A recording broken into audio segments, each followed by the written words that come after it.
This is Hot FM. All right, 18, it is now 8 o'clock. I mean, there's just loads of interest. Tara, did you collect things when you were younger? I did now and then. Like what? Not to the extent that some people do. Mm-hmm. You know. What did you collect? I collected like dinosaurs.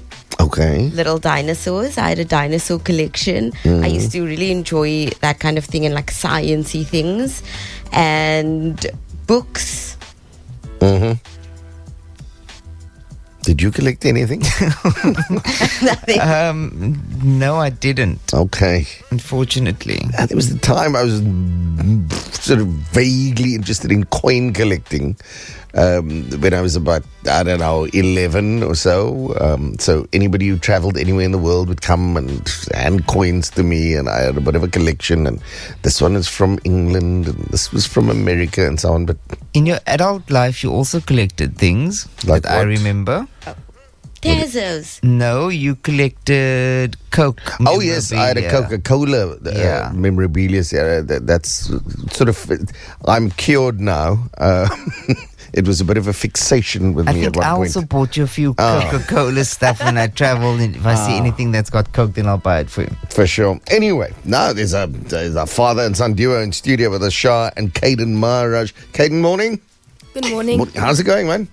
Fine, thanks, and you? Awesome, no complaints. You collect Pokemon cards. Have I got this right? Yes. All right, yeah. One of our colleagues spotted you and your dad in a shop buying things and got to chatting with you and said, "Listen, this kid, you've got to get him in."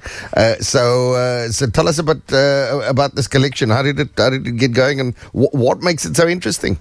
Okay, so I started off Pokemon in about grade 4. Yeah. It was popular in my old school, and then eventually, with peer pressure, I got into it. Yes. All right. And how much does this cost? I mean, let's start there. You know, I mean, is it an expensive hobby? I'm looking at the look on your dad's face, and I'm getting the sense that it is. But I mean, what do these cards cost? Just let's start there. Okay, so like some cards, it depends what you have. Yeah. Newer cards will cost, it depends what kind of card you have. If you have an ultra rare, they could go from about I don't know the price in rands, but yes. in dollars, about one. Some of them go for 10 or more.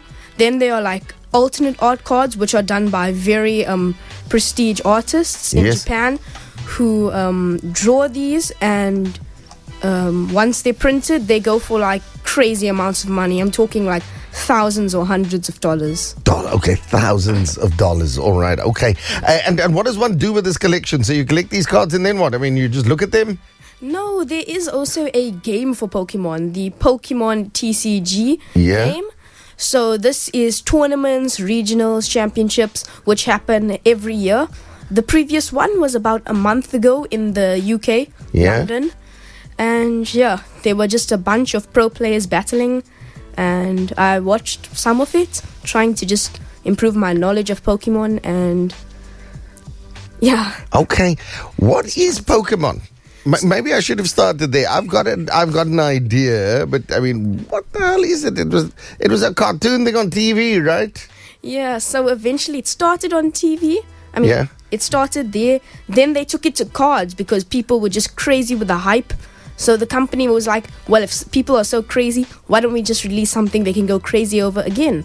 Okay. So then they released cards back in the 1990s, I think, and people just started collecting like crazy. And that set that came out back then, right now, they're worth about thousands of dollars. A base set booster box, which was the first set of Pokemon ever released, can go for about $150,000. Jeez. Okay. And how many cards do you have in your collection at the moment? I think too many to count. Oh, like that, yeah?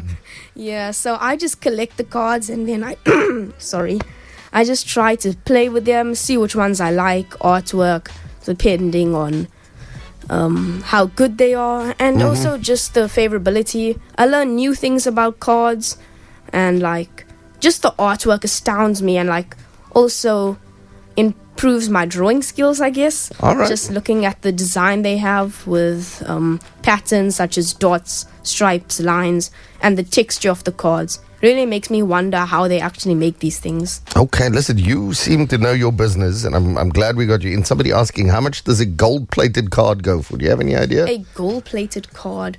So I'm not really sure. I think my dad might have to answer that. Yes, Dad, come show. You are the money man here. You can't just sit there and say nothing. I mean, how much would those go for? Okay, so we looked at the Ultra Premium Collection box. Yeah.